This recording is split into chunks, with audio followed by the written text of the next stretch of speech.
Hello दोस्तों। आज की इस रोमांचक कहानी में आप सभी का स्वागत है। मेरा नाम साहिल है और मेरी उम्र 20 साल है। मैं अपनी माँ, पिताजी और छोटी बहन काजल के साथ रहता हूँ। मैं बीए थर्ड ईयर में हूँ और मेरी बहन 10वीं में पढ़ रही है।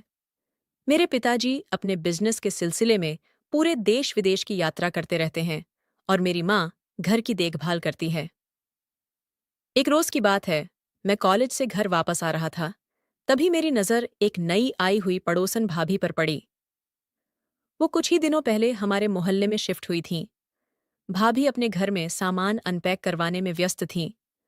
भाभी ने उस वक्त एक खूबसूरत पारदर्शी साड़ी पहन रखी थी। मैं तो उन्हीं को निहार रहा था, पर अचानक से उनकी नज़र भी मेरे ऊपर पड़ गई और उस वक्त पहली बार हम दोनों की नज़रें टकराईं।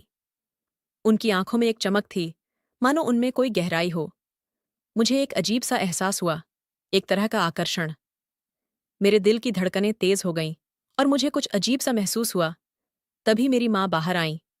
उन्होंने मुझे आवाज लगाई, बेटा, अंदर आकर खाना खा लो। उनकी मीठी आवाज ने मेरे विचारों को तोड़ा और मैंने हल्की सी मुस्कान दी। मैंने भाभी की तरफ देखा तो वो अब भी सामान अनपैक करने में व्यस्त थीं। इसके बाद मैं घर आ गया और बहन के साथ बैठकर खाना खाने लगा। डाइनिंग टेबल पर बैठे हुए मैंने काजल से बात करना शुरू किया। वो मुझे अपनी पढ़ाई और स्कूल के बारे में बता रही थी। मैं बड़े ध्यान से सुन रहा था। एक बड़ा भाई होने के नाते मुझे उसकी बातें सुनना और उसे सलाह देना अच्छा लगता था। हमारी बातचीत में हंसी मजाक भी होता था, जिससे घर का माहौल हल्का हो जाता था।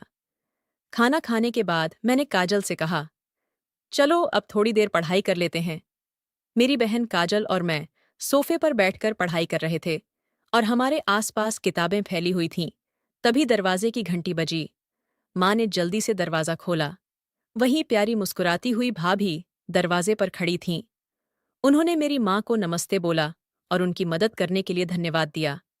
उनके हाथों में मिठाई का एक डब्बा भी था, जो उन्होंने मेरी माँ को पकड़ा दिया और बोली, मैंने कुछ मिठाइयाँ बनाई हैं। उम्मीद करती हूँ कि आप सबको पसंद आएंगी। उसमें रंग बिरंगे और खुशबूदार लड्डू थे। भाभी ने मेरे पास आकर मेरे हाथ में एक लड्डू रख दिया और बोली, खाकर बताओ कि कैसे बने हैं। लड्डू देते समय उनकी उंगलियां मेरे हाथों से टकरा गईं। मेरे मन में एक अजीब सी हलचल होने लगी। उनकी मुस्कान और आंखें मानो मुझसे कुछ कह रही थीं। तभी मेरी माँ और काजल ने भाभी से सवाल जवाब करना शुरू कर दिया कि आप कहाँ से आई हैं और आपका परिवार कहाँ है। भाभी बोली कि मेरे माता पिता दिल्ली में रहते हैं। मुझे हाल ही में पास के एक स्कूल में नौकरी मिली है, इसीलिए मुझे यहाँ शिफ्ट होना पड़ा। माँ ने पूछा, क्या तुम्हारी शादी हो गई है? जिस पर भाभी थोड़ी उदास हो गईं और बोलीं कि मेरी शादी को कुछ ही महीने हुए थे, लेकिन मेरे पति के कई लड़कियों के साथ संबंध थे, इसलिए मैंने उन्हें तलाक दे दिया। भाभी थोड़ी असहज हो गईं। काजल ने बात बदलते हुए पूछा, वैसे आप कौन सा विषय पढ़ाती हो भाभी? भाभी ने जवाब दिया, मैं हिस्ट्री की टीचर हूँ। काजल ने तुरंत रुचि दिखाई और बोली, वाह भाभी, आप हिस्ट्री पढ़ाती हैं। ये तो बहुत अच्छा है। जब मैंने सुना कि भाभी एक हिस्ट्री टीचर हैं, तो मुझे याद आया कि मुझे भी हिस्ट्री में बहुत परेशानी होती है। काजल ने इस मौके का पूरा फायदा उठाया और बोली, भाभी, मेरे साहिल भैया को हिस्ट्री में बहुत दिक्कत होती है। क्या आप उनकी मदद कर सकती हो? भाभी हंसते हुए बोली, हाँ हाँ, क्यों नहीं। वो मेरी तरफ मुड़ी और बोली, साहिल, तुम्हें जब भी मेरी जरूरत हो तो मेरे पास चले आना, मैं तुम्हें सब समझा दूंगी। ऐसे ही बहुत देर तक हम सब बात करते रहे। मैंने भी उनसे बात की, जिससे मुझे समझ आ गया था कि वो बहुत मिलनसार और सौम्य स्वभाव की थीं। लेकिन जब जाते समय उन्होंने पीछे मुड़कर मेरी ओर देखा तो मुझे अजीब सा एहसास हुआ। उन्होंने कहा, जल्दी आना, ठीक है। उनकी मुस्कुराहट ने मेरे दिल में हलचल पैदा कर दी। मैंने कहा, ठीक है भाभी, और फिर भाभी अपने घर चली गईं। अगले दिन मैं भाभी के घर जाने के लिए तैयार हो रहा था। मेरे दिमाग में बस एक ही बात चल रही थी, मुझे उनसे हिस्ट्री की पढ़ाई करनी थी। मेरे दिल में थोड़ा उत्साह और थोड़ी घबराहट थी। मैंने मन ही मन तय किया कि मैं अपनी पढ़ाई में अपना पूरा जोर लगाऊंगा। मैं भाभी के घर के दरवाजे पर पहुंचा और घंटी बजाई। मेरी धड़कनें बढ़ चुकी थीं। कुछ पल बाद दरवाजा खुला। भाभी ने गुलाबी रंग की साड़ी पहनी हुई थी, जो उनकी खूबसूरती को और भी बढ़ा रही थी। वो बोली, अरे साहिल, आओ अंदर आ जाओ। उनकी आवाज़ में एक मिठास थी, जो मेरे दिल को छू गई। भाभी ने मुझे बैठने को कहा और बोली, तुम चाय लोगे साहिल? मैंने मुस्कुराते हुए कहा, हाँ बिल्कुल भाभी, आप जो भी पिलाएंगी मैं खुशी खुशी पी लूंगा। भाभी समझ गईं और अपना पल्लू लहराते हुए किचन में चली गई, जिससे मेरी धड़कनें तेज हो गईं। कुछ देर बाद भाभी चाय लेकर आई। उन्होंने कहा, ये रही तुम्हारी पसंदीदा अदरक वाली चाय। मैंने चाय पीकर कहा, भाभी इतनी अच्छी चाय पिलाने के लिए धन्यवाद। आज मेरा पूरा ध्यान उनकी आंखों और उनकी खूबसूरती पर था। चाय पीने के बाद भाभी ने हिस्ट्री की चर्चा शुरू कर दी। उन्होंने मुझसे कहा, साहिल, आज हम दोनों प्राचीन काल के बारे में कुछ सवाल जवाब करेंगे। उन्होंने मुझसे कुछ सवाल पूछे और मैं उनका अच्छे से जवाब देने की कोशिश कर रहा था, पर जैसे ही वो मेरे करीब आईं, मैंने महसूस किया कि अब उनका ध्यान पढ़ाई से ज्यादा मुझ पर था। उनके चेहरे की नज़दीकी ने मुझे काफी परेशान कर दिया। उनकी आवाज़ की खूबसूरती और जादू मुझे घेरने लगा। जब भाभी मुझे पढ़ा रही थीं, तो मैं उनकी बातें सुनने की कोशिश कर रहा था, पर उनके करीब होने से मेरे मन में अजीब सी घबराहट पैदा हो रही थी। मैंने उनकी हर बात पर ध्यान देने की कोशिश की, पर उनकी खूबसूरती और उनके करीब होने का एहसास मुझे बहुत भारी लग रहा था। भाभी अपनी किताब लेकर मेरे पास आईं और मुझे पढ़ाना शुरू कर दिया, और जितना मैं खुद को रोकने की कोशिश कर रहा था, उतना ही मुश्किल होता जा रहा था। मैं समझ नहीं पा रहा था कि मैं अपनी पढ़ाई पर ध्यान दूं या भाभी की खूबसूरती को देखने पर। उस घबराहट के बीच मैंने सोचा कि शायद अब मैं अपनी पढ़ाई पर ध्यान नहीं दे पाऊंगा। उनका आकर्षण मुझे एकदम से अपनी ओर मोड़ चुका था। मैं खुद को सहज नहीं रख पा रहा था। मैंने भाभी से कहा, भाभी, अब मैं कल पढ़ने आऊंगा। उन्होंने आश्चर्य से मेरी तरफ देखा और मुस्कुराकर बोली, डियर, तुम्हारा जब मन करे तुम आ या जा सकते हो। मैंने मुस्कुराकर उन्हें थैंक यू बोला और जल्दी से वहां से निकल आया। घर जाते समय मेरे दिमाग में कई विचार चल रहे थे। क्या ये सब ठीक है? क्या आज जो हो रहा था वो होना चाहिए? उस दिन की घटनाएं मेरे दिमाग में घूमती रहीं और मैं सोचता रहा कि अब अगली बार मैं क्या करूंगा। जब मैं घर पहुंचा तो मेरे दिमाग में सिर्फ भाभी की छवि घूम रही थी। उनकी मुस्कान, उनकी आंखें और उनकी साड़ी का लहराता पल्लू, वो सब कुछ मेरे दिलो दिमाग में बस गया था। मैं खुद को इस तरह से बाधित महसूस कर रहा था, जैसे भाभी की छवि ने मेरी सारी एकाग्रता को नष्ट कर दिया हो। आखिरकार मैंने हार मान ली और दिमाग ठीक करने के लिए सोने का फैसला किया। शाम को मेरी माँ ने मुझे जगाया और बड़े ही चिंतित स्वर में पूछा, बेटे, इतनी देर से क्यों सो रहे हो? सब ठीक तो है ना? मैंने एक गहरी सांस ली और कहा, मैं बस थोड़ा सा थक गया था। माँ ने मुझ पर विश्वास किया और बोली, आओ, पहले आकर खाना खा लो। मैंने जल्दी से खुद को संभाला और डाइनिंग टेबल पर बैठ गया। काजल पहले से ही खाने की मेज पर बैठी थी और अपनी प्लेट तैयार कर रही थी। माँ ने बहुत ही स्वादिष्ट खाना बनाया था। खाना खाकर मेरी तबीयत खुश हो गई और अब मैं थोड़ा अच्छा महसूस कर रहा था। मुझे शांत बैठा देखकर काजल बोली, क्या हुआ भैया? खाना ठीक था ना? मैंने तुरंत अपना ध्यान हटाया और कहा, हाँ, हाँ, सब ठीक है, लेकिन मेरा मन तो भाभी के ख्यालों में खोया हुआ था। खाना खत्म करने के बाद मैंने सोफे पर जाकर आराम करने का फैसला किया। खाने की थकान ने मुझे सुस्त बना दिया था और मैं पूरी तरह से भाभी के बारे में सोचने लग गया था। मुझे लगा कि शायद मैं अगले दिन फिर से उनसे बात कर पाऊंगा। तभी अचानक दरवाजे की घंटी बजी। घंटी की आवाज सुनकर मेरा ध्यान भाभी से हटा और मैंने काजल से कहा, काजल, प्लीज दरवाजा खोल के देख ले कि कौन आया है। काजल गुस्से में बोली, हर बार मैं ही क्यों दरवाजा खोलने जाऊं?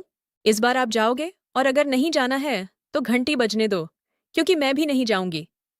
तभी किचन से माँ के चिल्लाने की आवाज आई, तुम दोनों को सुनाई नहीं दे रहा है क्या कि कितनी देर से दरवाजे की घंटी बज रही है? माँ गुस्से में बाहर आईं और खुद ही दरवाजा खोल दिया। दरवाजे पर भाभी खड़ी हुई थीं। माँ ने भाभी से पूछा, क्या हुआ कल्पना? तुम इतनी रात को क्यों आई हो? सब ठीक तो है ना? भाभी बोली, मेरे घर की बिजली चली गई है और मुझे इलेक्ट्रीशियन की जरूरत है, पर मेरे पास उसका नंबर नहीं है। ये सुनकर मेरी माँ ने कहा कि इतनी रात को तो कोई इलेक्ट्रीशियन नहीं आएगा, तुम्हें कल सुबह तक इंतजार करना पड़ेगा। ये सुनकर भाभी थोड़ी चिंतित हो गई, क्योंकि रात भर लाइट के बिना गुजारा करना थोड़ा मुश्किल हो जाता है। तभी काजल ने अपनी हंसी को कंट्रोल करते हुए कहा, भाभी, आप मेरे साहिल भाई को ले जाइए। वो हमारे घर का सारा लाइट का काम करता है। उसने मेरी तरफ इशारा किया और उसी वक्त मेरी धड़कनें तेज हो गईं। भाभी ने काजल की बात सुनकर मेरी तरफ देखा। उनकी आंखों में एक प्यार भरा आग्रह था, जो मुझे अपनी तरफ खींच रहा था। मैं समझ गया था कि मैं भाभी को न नहीं बोल सकता। मैंने भाभी से कहा, अगर आप चाहो तो मैं आपके साथ चलने के लिए तैयार हूं। भाभी बोली, अरे बिल्कुल साहिल, अगर तुम मदद कर दोगे तो मेरी रात सुकून से कट जाएगी, नहीं तो मुझे सारी रात डर में ही काटनी पड़ेगी। मैंने अपनी चप्पल पहनी और भाभी के साथ जाने लगा। कुछ ही देर में हम भाभी के घर पहुंच गए। चारों तरफ अंधेरा फैला हुआ था और कुछ नहीं दिख रहा था। हम दोनों जैसे तैसे स्विच बोर्ड तक पहुंचे। भाभी ने बिजली का स्विच घुमाया पर कुछ नहीं हुआ। उन्होंने अपनी परेशानी बताते हुए कहा, मैंने पहले ही चेक कर लिया था कि कुछ तकनीकी दिक्कत है, शायद फ्यूज उड़ गया है। मैंने उनकी बात सुनी और अपने फोन का टॉर्च चालू किया और उनकी मदद करने के लिए आगे आया। मैंने फ्यूज बॉक्स खोला और फ्यूज बदल दिया और बिजली वापस आ गई। रोशनी देखकर भाभी खुश हो गईं और बोलीं, वाह साहिल, तुम तो सच में बहुत अच्छे हो। अगर तुम नहीं होते तो मैं इतना सब कुछ कैसे कर पाती। इतना कहकर उन्होंने मुझे गले लगा लिया। उनके गले लगकर मुझे बहुत सुकून मिला। उनकी मुस्कान मेरे दिल को छू गई। मैंने सारा काम खत्म किया और भाभी से बोला कि अब मैं घर जा रहा हूं। वो बोली, अरे ऐसे कैसे, पहले चाय पी लो फिर जाना। उनकी आवाज के उस मीठेपन ने मुझे रोक लिया और मैं चाय पीने के लिए रुक गया। पर साथ ही मैं खुश भी था कि भाभी मेरे बारे में सोच रही थीं। जैसे ही मैंने उनके घर से बाहर जाने का फैसला किया, भाभी मुस्कुराई और बोलीं, कल ट्यूशन के लिए आना मत भूलना। उनकी इस बात से मैं थोड़ा सा हिचकिचाया। मैंने उनकी बात को हल्के में लेते हुए कहा, हाँ ठीक है भाभी। मैंने एक बार फिर उनकी आंखों में एक खास चमक देखी, जो मेरे मन को एक अजीब सी अनुभूति करा रही थी। जैसे ही मैं अपने घर पहुंचा, घर की रोशनी और शांत वातावरण ने मुझे उस जमीनी हकीकत में वापस ला दिया। लेकिन अभी भी भाभी की छवि और उनकी मुस्कान मेरे दिमाग में गूंज रही थी। मैंने सोचा कि मुझे अपनी पढ़ाई पर ध्यान देना चाहिए, लेकिन भाभी के बारे में सोचते हुए उनकी मुस्कान फिर से मेरी आंखों के सामने आने लगी। उस रात मैं भाभी के बारे में सोचते हुए सो गया। अगले दिन मैंने तय किया कि मैं सुबह जल्दी उठकर भाभी के घर ट्यूशन के लिए जाऊंगा। मैंने अपनी सारी किताबें और नोट्स समेटे और सोचता रहा कि भाभी के साथ बिताया गया समय और कितना खास हो सकता है। जैसे जैसे मैं भाभी के घर की ओर बढ़ रहा था, मेरी घबराहट बढ़ती जा रही थी। मैंने उनके दरवाजे की घंटी बजाई और वहीं खड़े होकर गेट खुलने का इंतजार करने लगा। मेरा दिल उत्साह से भरा हुआ था। मैं सोच रहा था कि कब भाभी गेट खोलेंगी और कब मैं उन्हें देख पाऊंगा, पर काफी देर खड़े रहने के बाद भी दरवाजा नहीं खुला। कुछ पल इंतजार करने के बाद मैंने मन ही मन सोचा कि क्या भाभी कहीं बाहर गई हैं? फिर कुछ सोचकर मैंने दरवाजे को हल्का सा धक्का दिया। अजीब बात यह थी कि दरवाजा पहले से ही खुला था। ये देखकर मेरा दिल थोड़ा सा घबरा गया। मैंने घर के अंदर कदम रखा और देखा कि अंदर का माहौल बहुत शांत था। मैं धीरे से अंदर जाने लगा और भाभी को आवाज लगाने लगा कि भाभी आप कहाँ हो? लेकिन कहीं से कोई जवाब नहीं आया। मेरे कदम धीरे धीरे भाभी के कमरे की तरफ बढ़ने लगे। जैसे ही मैं उनके कमरे में गया तो एक पल के लिए मेरा दिल रुक गया। उनके कमरे का दरवाजा खुला हुआ था और भाभी अपने बिस्तर पर लेटी हुई थीं। भाभी ने एक बहुत ही खूबसूरत सी लाल रंग की साड़ी पहनी हुई थी। उनकी खूबसूरती ने मुझे उस पल के लिए दंग कर दिया। साड़ी में उनका लुक कमाल का था और उनका मेकअप और हेयर स्टाइल उन्हें और भी आकर्षक बना रहा था। भाभी आंखें बंद करके लेटी हुई थीं और शायद उन्हें अंदाजा भी नहीं था कि मैं उनके इतने करीब आ चुका था। मैंने सोचा कि कमरे का लॉक लगा देता हूं, तब कुछ सोचूंगा। मैं दरवाजे की तरफ बढ़ा और लॉक लगा दिया। लॉक की आवाज सुनकर भाभी की आंखें खुल गईं और वो उठकर बैठ गईं। उन्होंने देख लिया था कि मैंने उनके कमरे का लॉक लगा लिया है, पर फिर भी उन्होंने कुछ नहीं कहा, क्योंकि शायद वो समझ चुकी थीं कि अब क्या हो सकता है। भाभी अनजान बनते हुए बोली कि क्या हो गया साहिल, आज तो तुम जल्दी आ गए। मैं ईयरफोन लगाकर गाना सुन रही थी, इसलिए तुम्हारे आने का एहसास नहीं हुआ। भाभी ने मोबाइल रखा तो उसने वो वाली पिक्चर चल रही थी। मैंने भाभी से पूछा, आप ये सब क्या देख रही थी?